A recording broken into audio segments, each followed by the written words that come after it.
Good morning to all.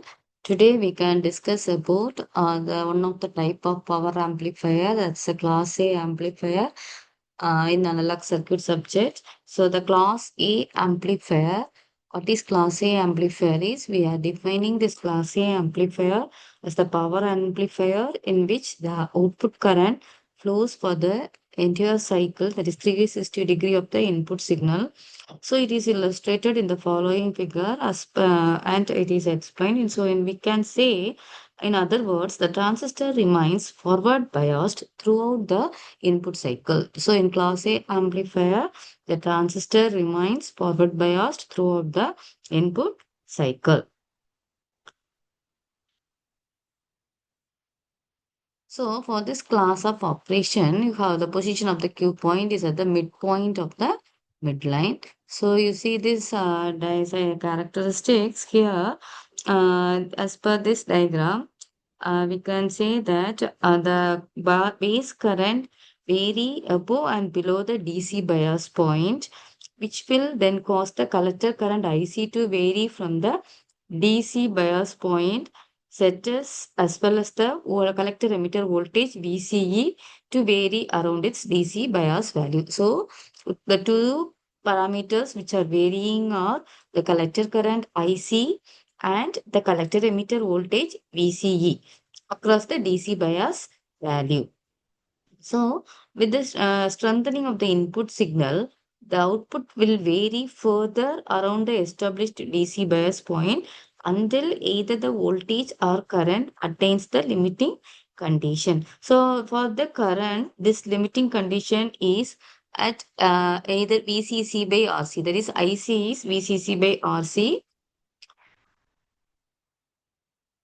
Here it is VCC by RC. So that is the limiting current at the upper end. For the collector emitter voltage, this limit is either 0 volt or the supply voltage VCC. So here the supply voltage VCC is the maximum limit. So the current vary between the limits IC minimum and the IC maximum. So IC minimum and the IC maximum. And similarly, the collector emitter voltage limits between VCE minimum and VCE maximum.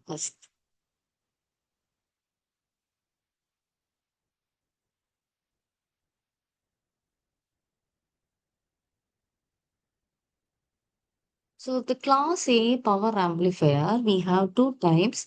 One is direct coupled power amplifier and the other one is the transformer coupled power amplifier. So we are going to discuss today about only the direct coupled power amplifier. So the direct coupled power amplifier, what it indicates is, so it is actually directly coupled to the input. That is here the term it is actually series fed where the load RC is connected in series with the transistor output. So see this diagram. So this is the direct coupled class A amplifier. So in this direct coupled class A amplifier, you have that load RC is connected in series with the transistor output. The only difference between the circuit and the small signal amplifier circuit considered previously is we have this power transistor. Here we are going to use only the power transistor. So this circuit is used for power amplification because of its poor collector efficiency. We are going to calculate it, but will provide clear understanding of this operation. So the output characteristics only we have seen as in the previous diagram.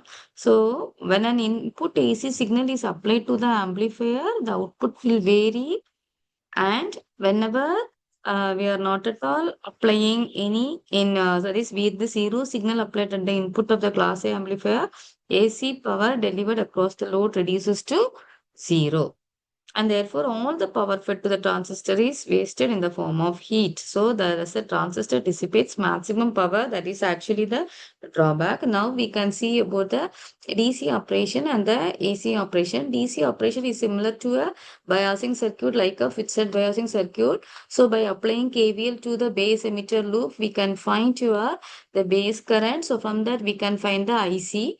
And similarly, by applying the KVL to the collector emitter loop, we can find your VCEQ. So these two are the Q points which is required, which is fixed at the midpoint of your DC load line. The AC operation and the DC power is VCC into ICQ. Next is AC operation. In this AC operation, so as the same, we first we are going to define the maximum peak to peak voltage, that is Vmax minus Vmin. Vmax is the maximum instantaneous value of the collector voltage, and Vmin is the minimum instantaneous value of the collector voltage. And what is your maximum voltage is it is nothing but VPP by, that is Vmax minus Vmin by. Similarly, PP, that is peak current is, it is I max minus I minimum. So similarly, RMS voltage and current is Vm by root 2 and Im by root 2. And the AC power is Vrms into Irms. So it is Vm by root 2 into Im by root 2. So it is Vm Im by 2. So what is Vm? Vpp by 2 and Vipp by 2 by 2. So it becomes Vmax minus Vmin into Imax minus Imin by 8. Now we want to give the what is the maximum value and the minimum value based on the characteristics. So as per characteristics, we are going to define what is Vmax, Vmin, Imax, Imin. So before that, what is percentage efficiency is PAC by PDC. We have calculated PAC as Vmax minus Vmin in, and Imax into minus Imin by 8, and PDC is VCC into ICQ.